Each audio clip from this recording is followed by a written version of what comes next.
Kado maju nanti kok. Iya, karena waktu dia sih dapat nak kritik.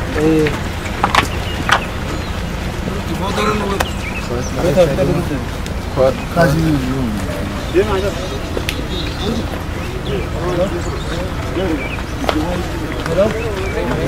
Putih sekarang sekarang.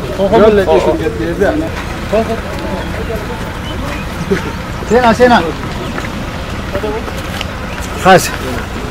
Ketemu kau dia.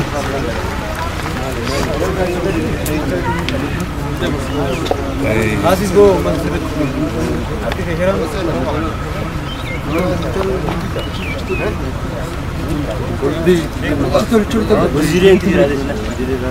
Abu anu tu nak anak kota ke? Oh, baru bukan.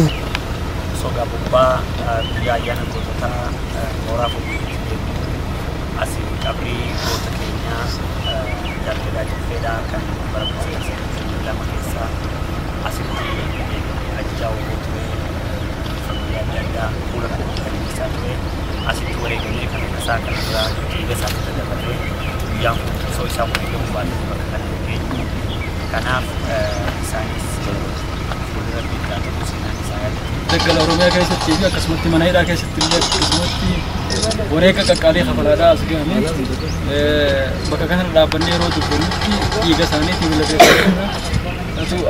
as nu ga'e jechuudha guyyaa kana. Kanaaf guyyaa kana akka lamatti yaadanna isaan qaamaan nuura dhabamuun gadda guddaa nu dhagama. Haa ta'u immoo waan isaan irra wareegamaniin sadarkaa kana ga'uu keenyatti immoo ittiin boonnaa jechuudha. Kanaaf guyyaan kun guyyaa seena qabeessa, guyyaa ulfaataa, guyyaa jabaa Oromoota hunda biratti illee guyyaa yaadatamu guyyaa seenaadhaati.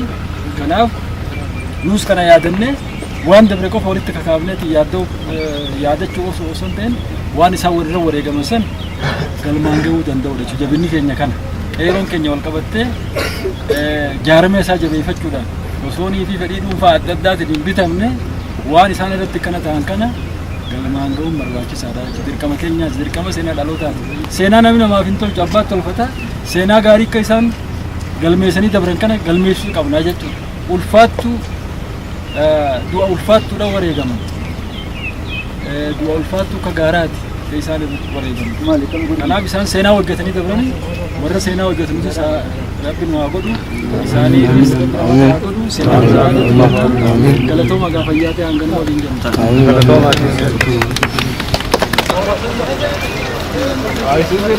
Waliin dandeessuun fi taphataa. Booriyaade. Wantoota kayaan dabartuun kaasuu fi deeffatanii. Eessa taatee?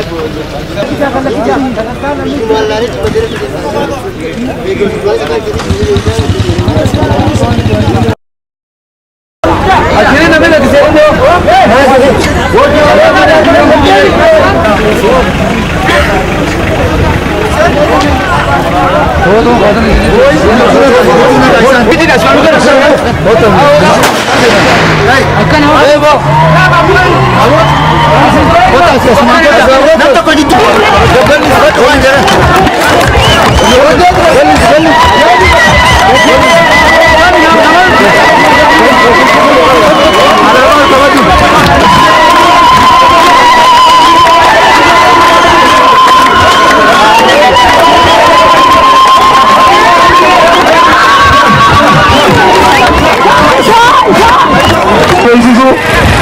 Korbannya itu sagantan kayaknya itu keparet semuni jadi kabatu lama paret dia kenotin samuni kodamu saja paret ya kemangujo apre paret dunggon ni kabatu sana paret barung goto tani barfama jana paret erga kondalo tada apa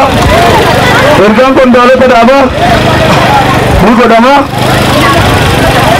Korban paret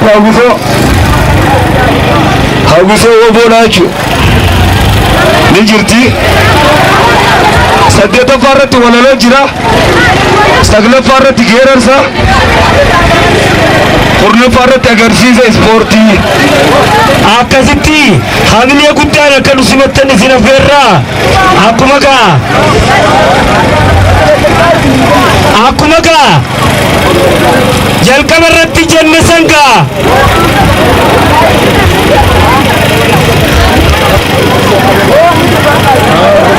Lala iso masa pagara hama duppata arrata hama bulcha mijja hama ram ha bararu lammi gotan kamne aada gotan kamne hujjata gotan kamne ram ha bararu galana kharan kamne kaisumma galan kamne kenna gartan kamne ram ha bararu roba batte se chamu bitti chaba damu jaba nama samu ajala nama yamu ram ha bararu ira hunda altu dala sagaggal tu tikala nama daltu ram ha bararu surga kan ke di cegang ke ram ha bararu bala bulu dem tu dala bulu dem tu ram ha bararu re morang kamne gang ke khorang kamne ram ha bararu doru talirang kamne ilmi talirang kamne ko famirang kamne ram ha bararu bagakkaro ba keisa kore bishan keisa kufu khara keisa ditte gara keisa ram ha bararu kappana racha fayya billah chanaga apa ko morati ummi der tu fayya war tu akni mufafen dina ke nyahan ka galar rada ke Allah arbitu ku ke furo ko direct ha godu haro tikni ku te kon churu lem fu te kile bishan bu to akni ha godu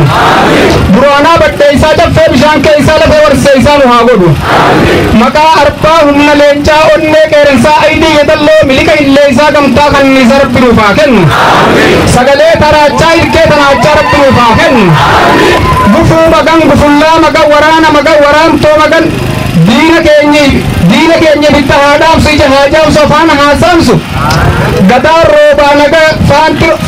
roba naga horabula asriyella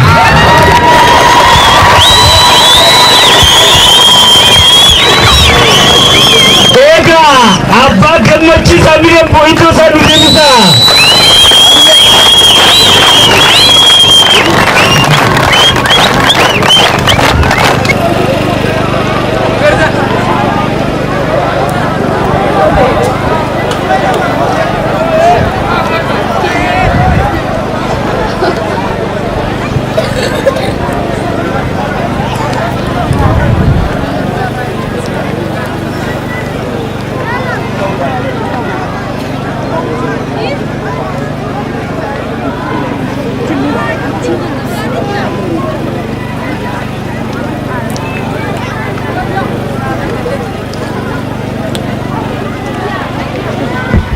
Haye gutta galatoma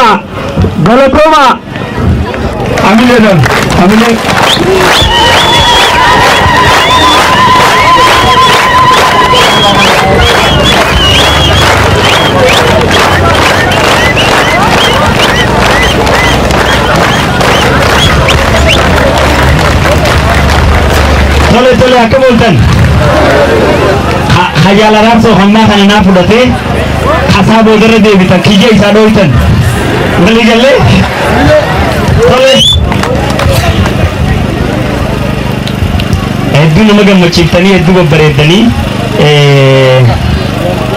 dabbal mootii gaaraa karaa dheeraa qaxxaamurtanii asiinis gooroo tanarra hanga mayyuutti asiin gooroo gamaarra achiin hanga qumbiidhaatti guyyaa gootota Oromoodhaa ebla 15 kan bilisummaa Oromoodhaatiif waggaa marraa 38ffaa ol kabajamaa jiru kabajuudhaaf dhiiraa fi dhalaa ilmaan Oromoo kan bosona keessatti wareegamaa ture lafee isaanii shimbirroon bosona keessaa bishaan dhugaa jirtu kabajuudhaaf kan mana hidhaa keessatti dhume qeerroo fi qarree karaa makiinaa irratti diinaan rasaasaan dhabame kan hanga ammaa bakka buuteen isaanii hin beekne kabajuudhaaf hundi keessanuu karaa dheeraa kana lafa qabbanaawaa kana gariin keessan bubbultanii bakka kana eeguudhaan qophii kana fakkaattu gootota keessan ulfeessuudhaaf fi bakka isaan itti dhaaban irraa qabsoo kana fuutanii fuuldura furgaasuudhaaf xiqqaa fi guddaan dhiiraa fi dhalaadhaan aanaalee jahan gaara mul'ataa keessaa bakka kanatti argamuu keessaniif galata guddaa qabdanii galanni keessan bilisummaa ta'uun isin hin jaa.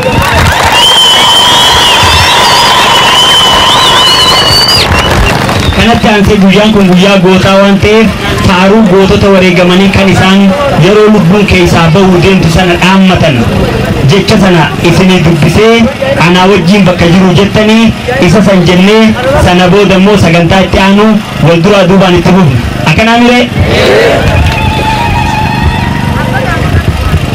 tole faaruu gootota Oromoo maal dhaamanii jaalawwan qabsoof kuufanii Oromiyaa falmachuuf addaa du'aa kan dhuganii dhaadannoo keenya kaasatii galiin nu gahaa jedhanii ba'aa keenya ida'achuuf of qopheessaa nun jaanii ba'aa keenya ida'achuuf of qopheessaa nun jaanii jaallan keenya tarree turree daandii dhiigaan tattaraarree akka hin diigamne eegaa daandii lafee keenyaan jaarree akka waliin jechaa turree nu hojiidhaatti fassarree faana bu'aa nu hordofaa odoo yeroon hin dabarree faana bu'aa nu hordofaa odoo yeroon hin dabarree.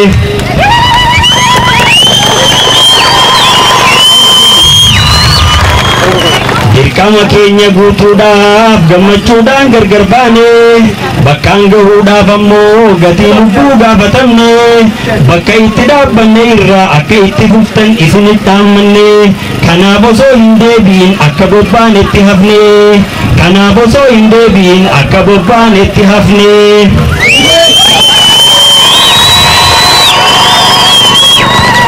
Ilma dhaaba keessaa faffacaaftuu tokkummaa seera dhablummaa fi ayyaan laallattummaa gartanii bila hin tarinaa irratti of kitimaa gola keenya eegaa akka ija namaa gola keenya eegaa akka ija namaa. Lafeen keenya haa caccabu dhiigni keenya haa faca'u obsaan nurra tarkaanfadhaa miyaan keenya bakka haa ga'u dammaqsaa hidhachiisaa kan bakka keenya bu'u muriqicha taanee sabni cunqurfamaan bilisa haa ba'u muriqicha taanee sabni cunqurfamaan bilisa haa ba'u. Baddaa fi gammoojjii keessa lafeen keenya haa addaatu waraabessi irraa nyaatee allaattilleen haa qoqortu bakka itti dhaabbanne irraa daangaan keenya haa falmannu daandii dhugaa irraa maqxanii isin dura haa daandii dhugaa irraa yoo maytan isin dura haa mul'atu daandii dhugaa irraa yoo maytan isin dura haa mul'atu gadaan gadaa bilisummaatiin injifannoo uummata Oromoo. Qabsoo hadhaawaa fi wareega ulfaataa qabeenya qaqqaalii fi lubbuu gootowwan hayyoota hedduudhaa fi dubartoota keenya jajjaboo kan akka Qamariyaafaa irraa jalqabee hanga har'aatti shamarran hedduu babbareedoo kan nurraa nyaatee dhabamsiisee irratti ifkitimnee bakka kanaan geenye kanaaf dhimma waa'ee guyyaa goototaa kanarratti ibsa kan nuuf kennu guyyaa goototaa kana maaliif kabajna yoom eegalle isa jiru kanarratti haasa'u kan nuuf godhan itti aanaa hayyuduree adda bilisummaa Oromoo Jaal Araarsoo Biqilaa wajjin walqunnamtii gaarii.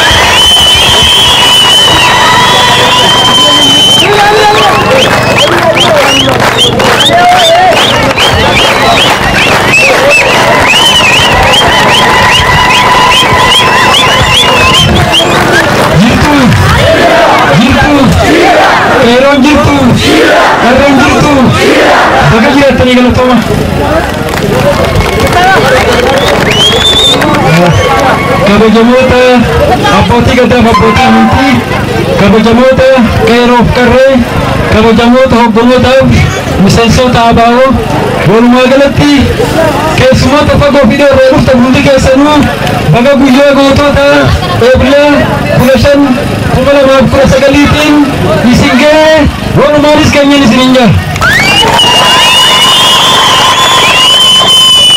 Akkuma maqaa isaatti beekamutti guyyaan goototaa kun guyyaa ulfaataa seena qabeessa ilmaan Oromoodhaa diddaa gabrummaadhaatiif guutuu Oromiyaadhaa keessatti bolleen hunda keessatti bakkoonni isaan itti wareegaman hin jiru. Kallattii afran jechuudha karaa kaabaa naannoo Raayyaa fi Daawwee karaa dhiha Oromiyaa sochii lola Baalee jiddu galeessa Oromiyaa Maccaa fi Tuulamaa sossoo'insi karaa afrangallo naannoo bahaatiinis akkasumatti jalqaba bakki gurguddoon yeroo hunda maqaa dhaamtu harmamuna Oromiyaatii fi Calanqoo jechuu yeroo hunda bara kana keessattuu Calanqoo namni hin beekne hin jiru murtii guutuu lafeen Calanqoo ciiftii jettee Oromoon hundaatu jirti.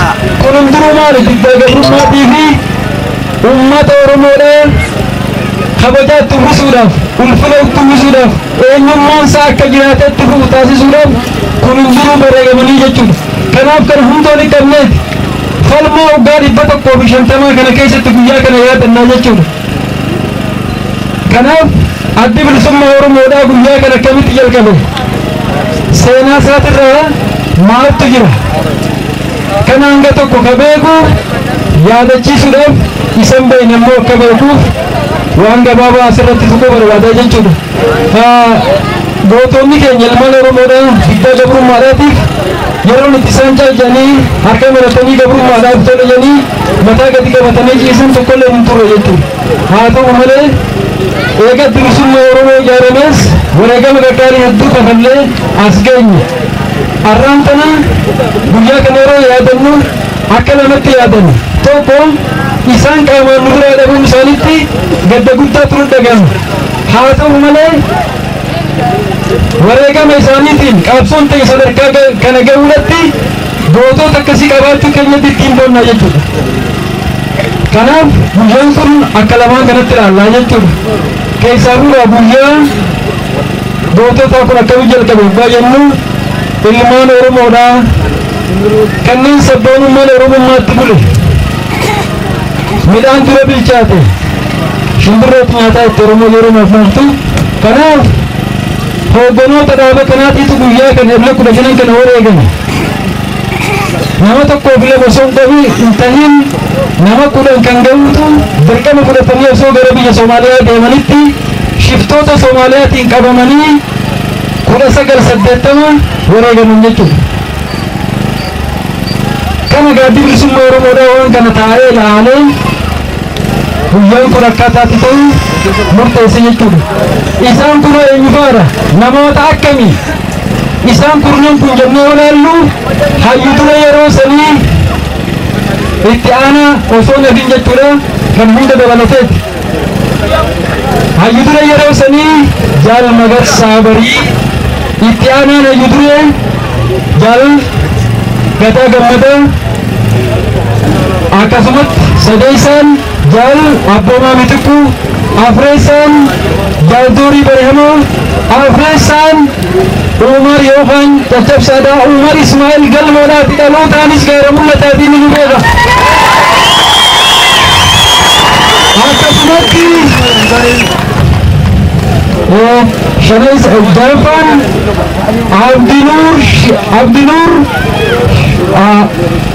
Abdinuur Hassan Sheekh Hassan Abdinuur Sheekh Hassan yookaan Irraanaa Gajallaraatiin innis gaara mul'ataa baddannuma kana jechuudha. Torbaffaan Faafam Dooyyooti. Jaal Faafam Dooyyooti naannoo Baabbileeti innis. Saddeettaffaan Jaal Marii Galaani yookaan Muhammad Ibraahimii dhalootaan Omirree naannoo Tatarii jechuudha. Saglaffaan Jaal Dhaabbachoo Boruuti innis dhalootaan Bahama Oromiyaadhaa bira dhawaadha jechuudha. Kurnaffaan ammallee Dhaabbachoo Mul'ataati dhalootaan akkuma maqaa isaatti gaara mul'ataa kana jechuudha.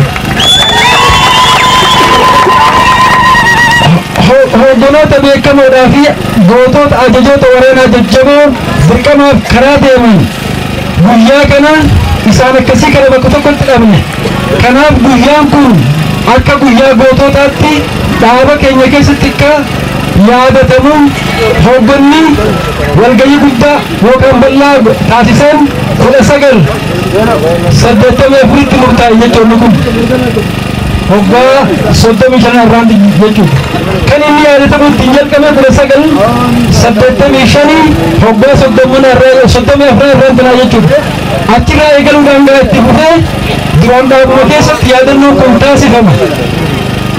Dhawaataan bal'atuudhaan uummata keenya kan biyyoota ollaa keessatti magaalota keessatti babal'achuudhaan gahu har'aan tana guutuu uummata Oromoodhaa kan addunyaa lafaa kanarra jiru hunda biratti guyyaan kun guyyaa gootota Oromoo ta'uudhaan keessattuu baatii eblaa kana bifa waliigalaatiin fudhatameetiin har'aan tana ittiin yaadachaa jirra jechuudha. seenaan isaa kana fakkaata. Warreen achi dura wareegaman hedduutu ture. Dhiiroo guyyaan kun akkamittis guyyaan kun fudhatame jechuun sammuu namaa keessa dhufuu danda'a. Gootota hedduudhaatu dabarsan turas kanneen akka Jaalalee Qulxuudha, kanneen akka Jeneraal Taaddasaa Birruu, kanneen akka Jaarraa Abbaa Gadaa, kanneen akka Baaruu Tumsaa, akkasumatti Jeneraal Waaqoo Guutuu gootota hedduudhaatu dabre. Akka Mul'is Gadaa hedduudhaatu dabre jechuudha. Haa ta'u immoo guyyaan kun akkam fudhatame jennee beelallu guyyaa nama kudhan hobboroota olaanoo qaqqaroo tana bakka tokkotti dhabne hundarra guyyaa kaan caalaa suukanneessaadha. Guyyaa irra ulfaataati jechuudhaan guyyaan kun fudhatame jechuudha. Kanumaa waliin warra dhiiraa qofaa miti. Shamarran Oromoodhaa kanneen qabsoo kana keessatti jalqaba irraa eegalaniitiin wareegamaa turan baay'ee qabna. Hunda isaanii maqaa illee himuu hin dandeenyu. Akka Saartuu Buneeyyee, kanneen akka Ibsituu Magarsaa, kanneen akka Ayyaantuu Dagaa, walumaa galatti hedduudha isaan hunda kanneen akka Jaarjuukii Barentoo qaama hoogganaa keessa turte jechuunis 1984 yeroo yaadannoon guyyaa kanaaf murtaa'u sillee wareegamte jechuudha. Kanaaf isaan hunda maqaa yoo inni haamla jenne yeroo inni sun fudhatu bifa waliigalaatiin yaadannoon guyyaa kanaa kun isa kana fakkaata akkaataan itti jalqabe. Haa ta'u malee keessatti waggoota afran kana qeerroo fi qarreen Oromoodhaa waan abbootiin isaanii ittiin as gahan kana akkamitti galmaan geenya? Qabsoo karaa nagayaatiin akkamitti falmanna? Gootonni keenya qawweedhaan bosona Oromiyaa keessatti yeroo lolan nuti hoo akkamitti callimnee teenyeettiidhaan mana barnootaa yuunivarsiitii irraa eegalee hanga sadarkaa tokkoffaa kan elemantariidhaatti barattoonni keenya qeerroo fi qarreen Oromoodhaan karaa irratti banii diddaa gabrummaadhaatiif wareegni isaan kafalan laafaan turre.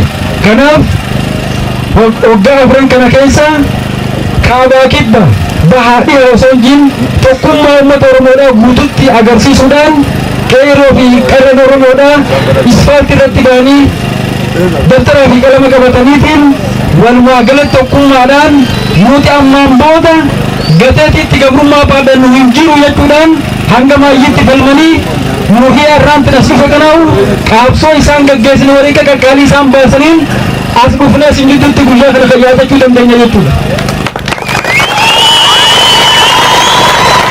Kanaaf qeerroo fi qarree Oromoodhaa kan akkasitti gootummaadhaan kennee if kennanii lubbuu isaanii dabarsan san yoomiis ni yaadannaa ittiinis ni boonnaa jechuudha.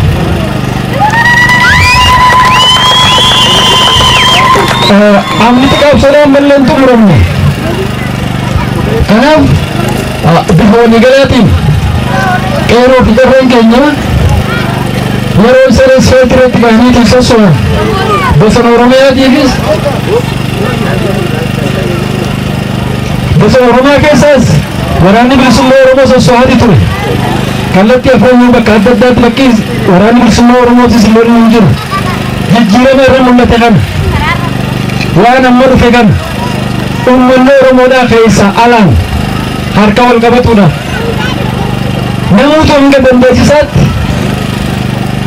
kaan humnaan, kaan qabeenyaan, kaan lubbuu isaa kennuudhaan walumaa galatti akkanatti hin dhufne jechuudha. Waltajjiin ammallee dhaabbannee dubbannu kun karaa nagayaatiin adda bilisummaa Oromoodhaa qabsaa'uudhaaf yeroo mootummaa federaalaa Itoophiyaatti wajjin haasa'ee walii galtee san tolfatee as seenutti wareega gaggaarii kafaluudhaan as seena jechuudha. Kanaaf jijjiiramni amma dhufe kun hundi Oromoodhaa keessaa qooda qaba. Keessattuu adda durummaadhaan qeerroo fi qarree keenyaatiitu adda durummaadhaan qooda guddaa qaba. Kanaaf yoomuu warreen wareegame san bara baraan ni yaadatamu jennee yaadna jechuudha. Awwiti qabsoon mallee deemaatuma jirti. Jijjiirama kanaanis ifa xiqqaa tokkootu mul'ate malee wanni hundintuu muramne amnarra jirra. Qeerroo fi qarreen keenya waan galeessitti wareegaman san yeroo hunda yaadachuu qaban. Tokkummaa qeerroo keenyaa kana diiguudhaaf waa hedduutu shirri xaxamaa jira. Xaxamaatis turame. Maaliif warra jijjiirama kana hin barbaanneetu jira. warri jijjiiramni kuni rakkinatti uumuutu jira. Maaliif yeroo dabre keessatti obboodii damuun ta'u kana keessatti miidhaa namarra hin geenyeef saamicha adda addaa waan geessaa turaniif warra isi qumbilanatti fuudha hoggaa as deemu warra dhabumu keessaan illee tokko uumaan tana firaachi dhiibuun gabarra juutu jira jechuudha. Kanaaf kana gaa waan fedhee ta'u kanaaf hirriba dhabullee haadha bultuma bulmaatu warra isi keenya warra isi isa nyaachuu danda'a. warra akkasiitiif qeerroo fi qeerraan keenya bakkuma jira waan kaleessaa san waan irraa dhaabuu hin qabu qabsoos kana nagaatiin waan ta'eef warra akkasii san dura dhaabbachuudhaan kan saamichumaan itti fufa ajjechaan itti fufa hidhaan itti fufa kanaaniif nama jilbeeffachiisa jiru qeerroo fi qeerraan keenya kakaleessaa san gateetii gabrummaattiin baadhessan hin qabu jechuudhaan gatti fufe ammallee bakkuma jira jechuudha. Kanaaf gaa mooraa kana mooraa fuuldura jennu bakka gootonni keenya jalqaba diddaa gabrummaadhaatiif gootonni kana waan eegan ta'anii karaa irratti baasan bakka ammatti walitti dhufnatuun bakka yaadannoo guddoo qabdu. Sanumaa hojii dabalee ammallee addi bilisummaa Oromoodhaa yeroo carcaritti 1972 faan rasaasa duraa dhufaasaniitiin wareegaman booda qaabsoon hoggaa lamaaf qaabsoon hidhannoodhaa jidduutti dhaabbattee 1976 yeroo jalqabdu bakki dura jaallan jaarraa abbaa gadaatii fi mul'is gadaadhaa dura seenaniitiin qaabsootiin jalqaban maqaan isaa yeroo hundaa'u seenaa qaabsoo bilisummaa Oromoo keessatti bakka guddaa kan qabu kam jettanii olaaltan gaara mul'ataati. Qaabsoon bilisummaa Oromoodhaa yeroo maqaa dhabu hunda guyyaanitti gaarri mul'ataa maqaa osoo hin dha'umne boobeellee osoo maqaa hin dha'umne guyyaan itti dabre hin jiru jechuudha. Seenaa keessa jira. Qeerroo fi qeerraan keenyallee kana seenaa kana barachuu qaban jala deemuu qaban hordofuu qaban manni barnoota Oromiyaatillee fuula dura kanarratti kaarikulama isaa akka kaayyatu fuula duraaf ABO'n karoora mataa isaa qaba jechuudha. Maaliif qaabsoon kun ta'aa miti jijjiirraa hedduu argamsiisa. Oromiyaa fi Oromummaa as baasuun achirraa kana beeka. Rasaasa dura jaalalama qilxuu gaasarraa wanni kun dhufuu danda'e mirgoonni hagammaa arganne kana beeka akkasitti.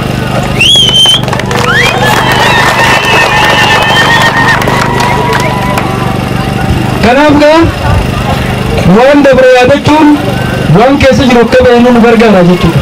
Haala irra keessa jiru beekuunis fuulli durri keenya maal ta'uu qaba akkamitti deemuu qabna yoo garamiin hin deemne waa goona.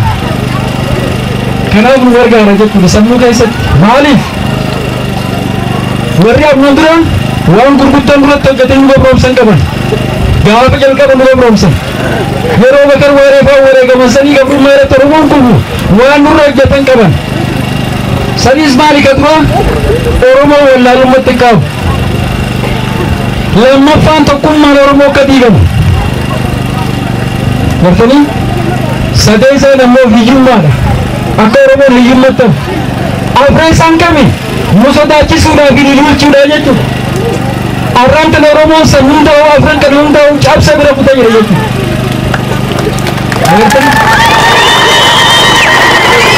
Arra namni sodaa qabuutti jecha dhufaarraa deemu ni jira. Ni jira. Akkasi kanaaf namni sodaatu hin jiru qarree fi qeerroo fi qarreen teenya ispaaltii rabbanii qofa kennanii rasaasaaf jijjiirama kana mul'isanii jechuudha. Kanaaf wanni sodaa jedhamu ammaan boodatti hin jiru jennaan. Akkasumatti Oromoo kutaa fi amantiin adda baasanii isaanuma isaanii cabsanii bara dheeraa namarra turuusanis ammaan booda hin harkattanii jennaan jechuudha.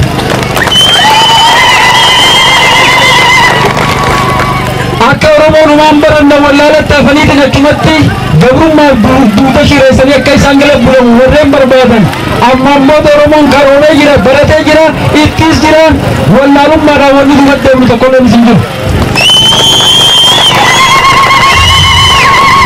Hiyyummaa isaan nun barbaadanis birraa dhowwin halkanii guyyaa hojjenna tokkummaan hojjenna jijjiirama sila akhiraa siyaasaatiin arganne kanallee karaa dinagdeetiin akkasiin abdii guddaa qabna kanarrattis humaatuutti bilkootanii qabeenyi keenya qabeenya Oromoodha bunninis warqiin keenyas kuduraan keenyas gatii fakkaataadhaatti numaatu gurgurata numaatiitu murteeffata abbaan murteeffatu qabeenya keenya irratti numa jenna jechuun hundi biraan nu murteessu. Wanni qabsoo godhaa biturreefis kanu uummanni Oromoodha biyya isaatti irratti abbaa biyyummaa isaa mirkaneeffatee qabeenya isaa ifumaa itti murteeffatee gatii fakkaata gurguratee jiruu fi jireenya isaa jijjiirratu qaba malee namni akka barbaade qabeenya keenya irratti nu murteessuu hin qabu.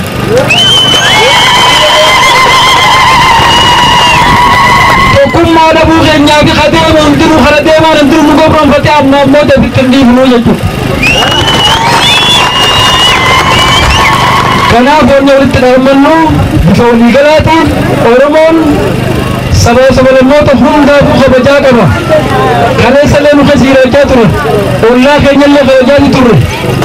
Akka nuti immoo aariidhaan miira keessa gallee sablammoota nu keessa jiran kanaan waan hin taane irratti hojjennuuf tuttuqaan bakka adda addaatiin irratti deemaa jiru hundi keessa nu beekta. Kanaaf Oromoon fageessee yaaduudhaan bilchinaan mirgaa bitaa laalee warruma silaa waliin hunda'u sanarratti qabsaa'uudha malee saboota nu keessa jiraniif kabajaan nuti qabu akkuma manduraatiitti itti qabayan.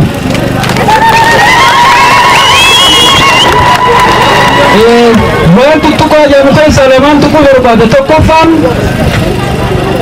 Oromiyaan magaalaan guddittis Finfinneen kan oomisha ku jira. Wanni qabsoonnaan tanumaatu handura biyya teenyaatiiti handura Oromiyaadhaati tanumaa jedhu dhaabbiin tayyatanu. Isii tana tuttuqanii akka nuti aarree akkamitti akkas nuti tajjannee waan biraa keessannuu fi san hojjetanii sanitti isaannu tokkummaa keenyaan nuti taarraatii itti fuula duraa yaadnee wal qabanneetii fuuldura deemu qabnaa jennu jechuudha. Kan biraa karaa kaabaatiin Oromoota naannoo bulchiinsa naannoo Amaaraa keessa jiran bakka adda addaatti tuttuqaa adda addaa irratti raawwatuudhaan akka Oromoonni kutaalee biraa keessa jiran miira kana keessa galuun aariidhaan waan hin taane hojjetu tuttuqaa adda addaatti jira. Kanallee immoo tokkummaadhaan karaa dandeenyu hundaanuu wanni san isiniifis hin toltu karaa dheeraa deemuu hin dandeessanii humnaan Oromoo bulchuun amma ammoo ta'ee jira warra akkasitti dhaabbadhaadhaa jennan jechuudha. Amma dibooni garaatiin jaarraa 21ffaa keessa jirra. Yeroo itti uummanni addunyaadhaa qarooma keessatti argamu. Yeroo kana keessa humnaanee afaan qawweetiin eenyummaa keessan balleessinee bakka dursanitti isin deebifnaan yeroon isaa dabraa jira jenna jechuudha. Kanaaf bifa waliigalaatiin guyyaa yaadannoo kana yeroo goonu waa hedduu si keessaa qaba. Ergaa bal'aas qaba guyyaan kun. Ni himne yoo jenne guyyaan kun nuuf hin ga'u. Waan dabre yaadachuun fi haala keessa jiraniif waa hedduu nama gargaara. Maal dabarsina irra maal keessa jirra kan ibsan. Fuuldurri keenya maal ta'uu qaba. Kanaaf qeeroo fi qarree keenyarraa bifa waliigalaatiin tokkummaan isin barbaachisa. Dhiiga kaleessa obboleeyyan keessan isin biraa dhangalaasan hin dagatinaa. Fedhii dhuunfaatiin hin bitaminaa jenna qeeroo fi qarree keenya. Ibitti aanuun addunyaan tu yeroo ammaan tanaa beekumsaa wal dorgomna malee qawweedhaanii miti. Barnoota jabaadhaa jenna qeeroo fi qarree keenya. Nama bareeteetu biyya jijjiiruu danda'a. Karaa dinagdeetii fi bulchiinsaatillee yoo baranne qofa biyya tana jijjiiruu dandeenya. Warri fi barachaatiin nuyiin kun akka duratti nu taasisuu barbaada. Sanina yemmuu yeroo takka illee kanaaf wanni guddaa walitti dhaammannu isa kana tokkummaan jiraannaan beekumsi jiraannaan wanni hundinuu harka jirtii beeka. Kana lamaa yoo dhabne immoo hara deemaa hundee tokko barbaadamu godha. Kanaaf kanarratti haa jabaannu. Wal qunnamtii keenya kaammaa kunneen ka jalqabaati malee ka xumuraatii miti. Waliin jiraanna itti fufna. Gootota keenya bara baraan ni yaadanna. Injifannoo uummata Oromoof fayyaa ta'aa galatamaa siin jedha.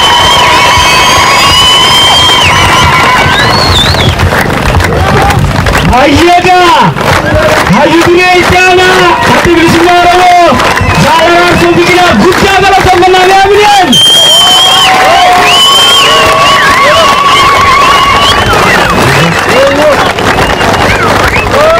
Ergaa guddaa fi waan jannagaa.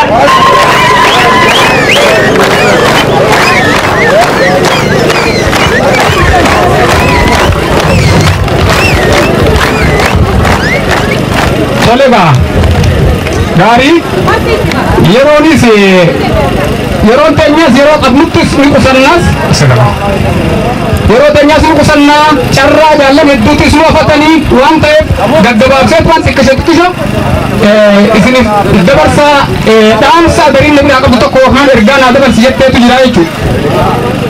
Dhageessu jirtu ergaa adariin naaf dabarsi jettee akkaatu jira jechuudha. Gaafa bakar waaree Oromoon taajira goonuma cinaadhaa dubbisa waajiraa Oromoon sobandaytu kiibaa fi shiraa waaqatti amantii riskii rabbii diraa mana isaa teessus sin gaafatu kiraa mana isaa teessus sin gaafatu kiraa nuutu fittimtiifne daldaltoota biraa namni faayidaaf ceehu waliin nama biraa sirriidhatti eegaa ifumarraa eegaa jette adde adariin.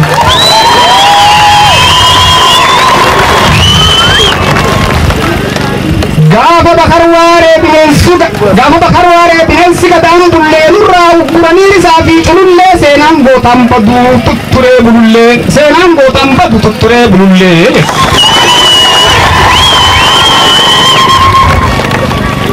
Goora ayya bakkara aanan itti raaftee naftanyoonni maqaa agaalla goorgis baaftee yaadii roobee laalaa wayini dhaalaaftee abbaa biyyaa jiru hattoonni hinaaftee goottan biyyaa baaftee hidhaa fi saamichaan lammii araraaftee.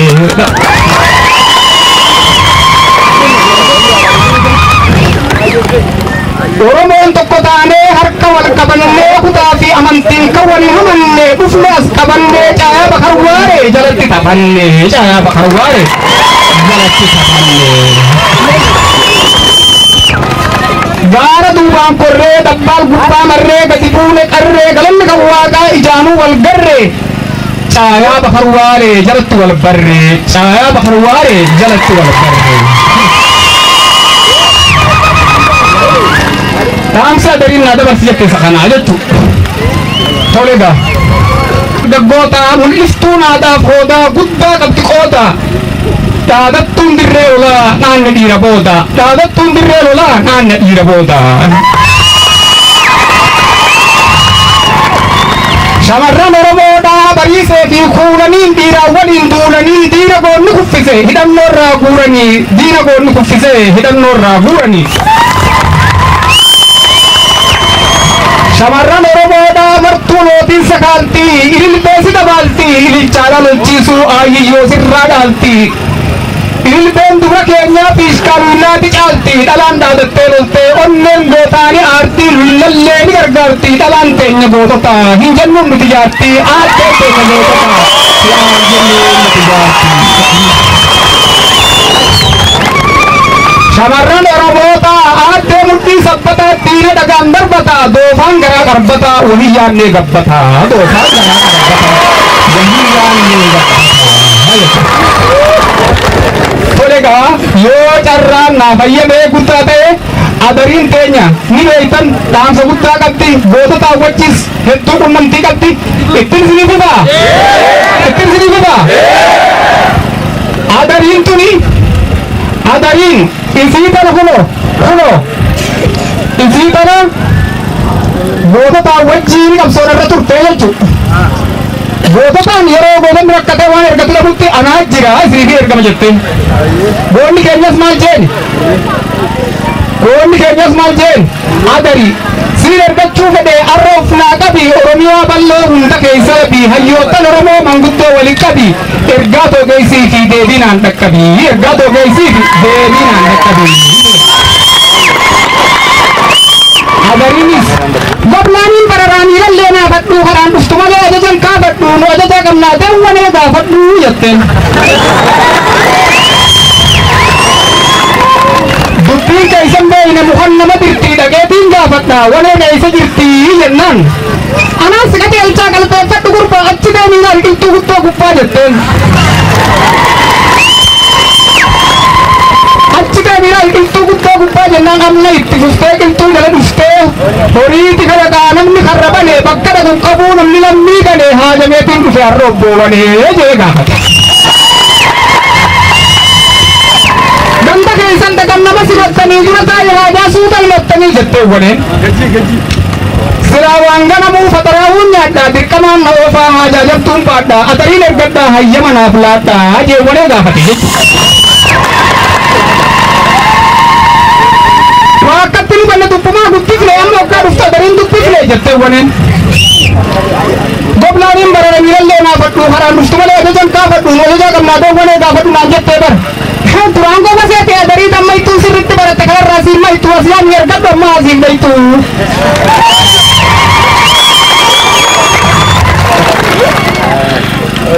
Adarii ergachuu eegaligaa adarii bareedduu haati killee beeysii ardaalleen uumamaa ergaa galmaan geeysii barruun iccitiidha xalaayaa jabeeysii oromoota maraaf dhaamsa foonaa geeysii jee.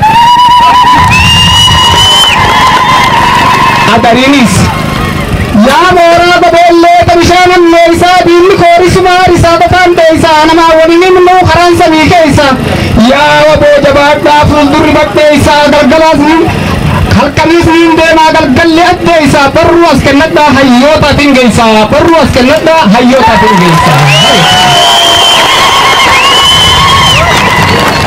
Hunda irraan baraa hayyuu Oromoota dirqama lammummaa bahuun qaba qooda as kannii deemtaa iddoo ayinaaf goota jettanarraa fuutee amnaaf karaa buute Adariin.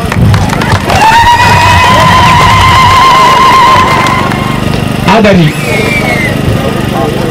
faraqa wal dhiqaa jaani harkini adarii fayyaa ta'e isaan sin harkini gobeellerraa ka'ii deemi halkan dheeroo fatarri ganamaa ganda cimaa beeroo tan garte joradhu firiin mukaa sooraa bishaanirra horii dhufe awwadoora midhaanota lagaa nyaadhu firii cuullee bokkorra naaf maqii dhaqii umarkuullee achitti boqodhu lammata bararii magaalattii guddoo naaf dhaqi hararii hara baafachuudhaaf xiqqoo gadi teeysaa bombolchorra baate jaarsoo waliin geeysaa gursuun funyaan biiraa oroo gori teeysaa harara ol deebitaa karaa hammarreeysaa amma itti fufii miidhaan nama geeysaa boostaa jaarsoofitti awwadaa inaaf keeysaa boostaa jaarsoofitti awwadaa inaaf keeysaa.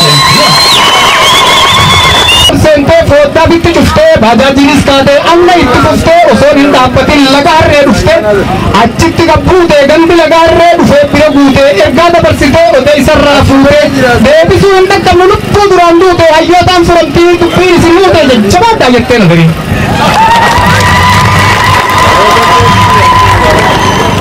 Garmalee gammaddee manguddoon laga harree garmalee gammaddee manguddoon laga harree galanni kan waaqaa ijaanuu wal garree ergamtuu hayyoota Adariidhaas barree horiidhaas ni qallaa kanniisaas ni ullaa takkitti edanaa Adarii wajji bullaa yaatti.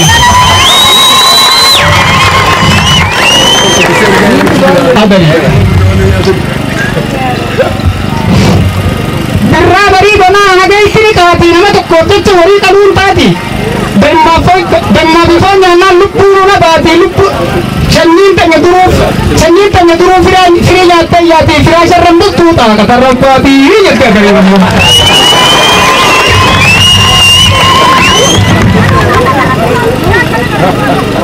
Dhugaadha akkattis ni taati Adariin haraftuu bariisaadhaan kaatii jetteeti manguddoon biraa galayaati Adariinis bultiif ta'a qatarran baatii.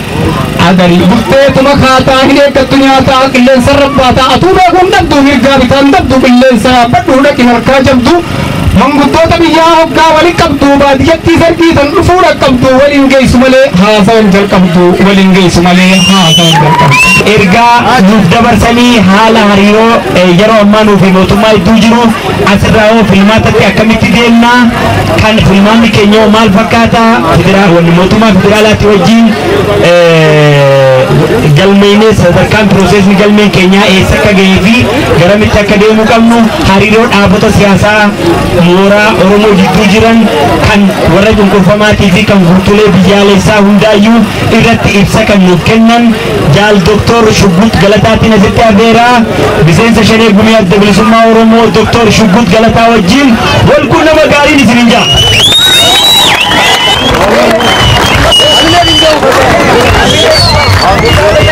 Agar markero tani.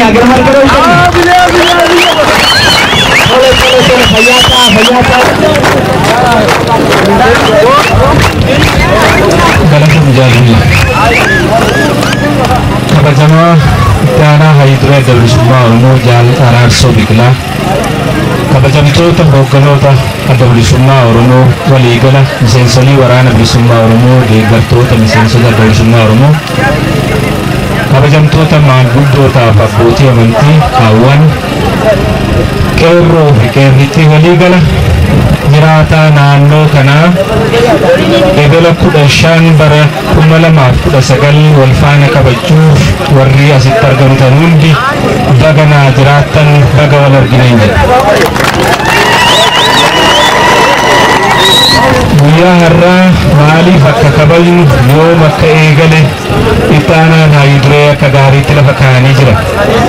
Guyyaa har'aa gammachuuf gadda ammoo waan adda isa godhus jira. Gadda ijoolleen Oromoo qaroo ta'an kabajaa uummata isaaniif jecha lubbuu isaanii guyyaa isaanitti dabarsanii kennanii waan ta'eef ni gaddina. Ammoo itti boonnas gammannas kaayyoon isaan itti wareegaman har'a mootummaa Oromiyaa sochoosee Oromoon walii tuusee wal faana dhaabbatee akka sabaatti mirga isaa gaafachuuf mirga isaa kabachiifachuuf sadarkaa guddaa irra gahee jira yoo xumurarrallee garuu baate. Kanaafuu isaanitti boonnaa jecha. Addammoo kan isa godhu keessumaa bara baranaa kana kan adda isa godhu waa lama. Takka 1985 irraa kaasee kadhuustaadhaan uummanni kun lafa jalaaf mana keessatti hagamii asimmoo mana hidhaa keessatti kabajaa ture. Har'a akkas banaa ifa wal faana ta'ee kabajachuuf hiree argachuusaa adda isa godha. Kun qabsoosaadhaan kan fidate jecha. Inni lammaffaan adda isa godhu bara 1976 qabsoo siyaasaa hidhannoo kan dippiloomaasii waliin qindeeffatee Adda Bilisummaa Oromoo ijoolleen Oromoo kutaa adda addaarraa bakka adda addaarraa gola adda addaarraa dachee irra dhaabannee jirru kanarratti dhuftee wal geessee egeree Oromoo lafa kaawwatte jechaadha. Uummata ijoollee bakka adda addaarraa dhuftee walitti qabee hansaa itti dabalee qabsoo kana lafeef dhiigaan bakka kana geessise wajjiniin kabajachuu caalaa waan nama gammachiisu hin jiru. Gammachuun natti dhaga'ama akka tokkotti. Karaa biraa waan ani isiniif jechuuf deemu akkuma hundi keessan quba qabdan fulbaana 15 bara 2018 hariiroo waliigaltee mootummaa wajjiniin godhanne irratti hundoofnee hoogganni Adda Bilisummaa Oromoo magaalaa Finfinnee guutummaatti galuu isaanii yaadatama. Isa kana irratti hundoofne haala amma keessa jirru haga tokkoon isiniif tuttuquufe. Haala amma keessa jirru keessatti hojii gurguddoo waa 5 jechuun an danda'a itti qabannee jirra. Kun takka mootummaa walii galtee godhanne wajjiniin haala itti jirruuf hojii hojjennutu jira. Lammaffaa dirreen siyaasaa nuti itti taphannu dorgommii siyaasaa nuti itti goonu jaarmolee siyaasaa adda addaa wajjinii waan ta'eef isaan kana wajjiniin akkaataa itti jiruu keenya tolfannu irratti jira. Kuni jiru lammeffaadha. Yeroon sadaffaa jaarmolee siyaasaa biyya kana keessa 800 galmaa'anii jiran keessa kan nu faana dhaabbatu jira, kan nu fuuldura dhaabbatu jira. Isa kana addaan baafatanii kan nu faana dhaabbatu wajjin tumsa ijaarrachuu, kan nu fuuldura dhaabbatu immoo akkaataa inni itti uummata keenya hin jeenye deemsa keenya irratti faallaa hin taane fala tolfachuu jechaadha. Jiruun kanatti aanee jiru. Inni arfaffaan filmaatatti deemne jechaadha. Filmaata kanarratti qoonni uummata keenya maal ta'uuf deema, deemsi keenyas ta'uu qaba ka jedhu ta'a jechaadha. Isa kana tokko tokkoon deemsi akka tokko risiniif tuttuquudhaaf mootummaa wajjiniin walii galtee godhannee ture. Walii galteen keenya akkuma sabquunnamtii adda addaa irratti quba qabdan haqni tokko deemellee haqni tokko danqaa ni qaba. Danqaa kana irratti akka ilaalcha keenyatti karaa nagaa hojjechuuf waan dhufneef ammallee nurratti rakkoo uumuun Oromiyaa keessatti dhibee uumuun rakkoon isaa nurra darbee irra dhangalee biyya Itoophiyaa jedhuuf illee rakkoo waan uumuudhaaf nu wajjiniin nagaa hojjechuutu wayya, isin wajjiniin nagaa hojjechuu feena ka jedhuurraan uf qabnee jirra jechaadha. Kanaafuu furmaanni isaa karaa nagaa waliin hojjechuu isa jedhu irratti itti ciccine walii galtee adda addaa godhataa jirra jechaadha. Rakkoo dhalatu hunda mariidhaan hiikuuf tattaaffii gochaa jirra. Karaa jaarmolee siyaasaa 108 maqaa isiniif dhee 108 kana wajjiniin haala waliin hojjechuu dandeenyu, sirna waliin hojjechuu dandeenyu waadaa seera irratti hundaa'e tolfannee walii mallatteessinee jirra. Mirga namaa hin tuqnu, namnis akka mirga keenya tuquun barbaadu. Uummata irratti hin kaasu, namnis uummata gara biraa akka nurratti kaasu hin feenu. Isa kana olaantummaa seeraa kabajne bifa ittiin waliin hojjechuu dandeenyu tolfataa jirra jechaadha. Isaan kana keessa ilaalchi isaanii kan nutti dhiyaatu uummata cunqurfamaaf kan dhaabatu jaarmolee siyaasaa garii waliin tumsa bal'aa ijaaruu irratti jiru. Warra Ogaaden, warra Sidaamaa, warra Benishangul, warra Affaar, jaarmolee Amaaraa keessaallee darbee tokko tokko, warra Qimaant, warra Agaw, isaan kana wajjin tumsa gara egereessaa uummata isaaniifis uummata keenyaafis bu'aa qaba jennee kan herreguu irratti hojjetaa jirra jecha. Akkuma sana jaarmoleen addaa jiru warra maqaa isaanii dha'uu feena ka fuuldura dhaabbatan kan uummata isaanii uummata Oromoo irratti kakaasan kan jeequmsa Oromoo keessa irratti yaaddoo jireenya uummata Oromoo irratti dhalchiisuu fedhan. Isaan kana nurraa dhaabaa jennaan uummanni Oromoo ofirratti beeka, ofirraattis kataa jira. Isaan kanarraa bifa seerawaa ta'een akkaataatti dura dhaabbannu tolfataa jirra jecha. Gara xumuraatti gara filmaataatti isinii dhufe. Filmaataaf maal gochaa jirtu? Tokko ka jalqabaa heera dhaabichaaf labsii dhimma falmaataa ilaalanii ka jiran irratti hundoofne dhaabni adda bilisummaa Oromoo akka seeraatti galmaa'utu sana jira. Isa kan waan sanaaf barbaachisu namoota maqaa galmee kanaaf barbaachisan hunda fixannee 785 xumurannee jirra jechuun nan danda'a. Gara fuula duraammoo qulqulleeffannee waan eegamu hundatti guunnee ni fixanna. Piroosesii isaa fixnee jirra jechuu dandeenyes karaa qabatee jira. Filmaatatti gallee maaltu eegama inni jedhu inni shaniffaan murteessaadha. Filmaata dura lakkoomsa uummataatu ta'uuf deema. Lakkoomsa uummataa waa lama isin gaafatu. Isin eenyu? Diinaa himaanii? Oromoo. Afaan maal dubbatu? Afaan Oromoo. Isheen kun furtuu lama. Afaan kan dandeessan utuu hin ta'in afaan keessan kan ittiin afaan hiikkattan galmee sanarra keessisuun murteessaadha jecha. Eenyummaa keessan kaa'uun barbaachisa. Inni kun filmaata naannoo daangessuuf uummata lakkoomsa uummataa mana marii keessa taa'anii daangessuuf waan murteessaa ta'eef kan of hin dagatinaa jecha.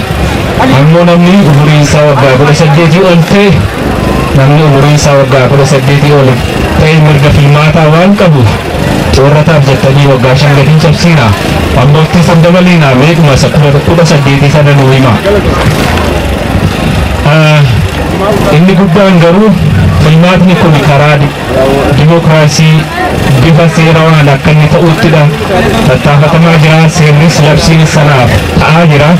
Kana jechuun maal jecha wal ijaaraa yeroo jaarmiya wal jala adeemuu yoo hin beektani ta'e abbaa filannuu dhabnee rakkachuu hin deemne jechaadha. Yoo wal filuuf waliin qopheeffannu ta'e qabsoo qeerroon keenya dhiiga itti dhangalaasee dhufe amma uf harka galfachuurraa akkan taane kan jalaa hin taane filmaataaf of qopheessaa wal ijaaraa adda bilisummaa Oromoo kan inni qaabsaa'u uummata aangomsuu jechaan maal walaba taatanii dhiibbaa tokko malee nuu ta'a ka jedhu tokko filachuu danda'u jecha isa kanaaf immoo nama ijaarame kan jaarmaa qabu kan hunda qabutu isa kana irraa aanuu danda'a jaarmiyaan adda bilisummaa Oromoo mallattoo keessan alaabaan kun dhiiga keessan irraa kan madde waan ta'eef dhaaba adda bilisummaa Oromoo irratti namni tokko illee hin qabaatina dhaaba keessan ta'uu bartanii ammallee irraa jalaan kana jalatti of ijaaruu irraa hin dagatiinaa jedhetanii isin yaadachiisuu fedha jechaadha.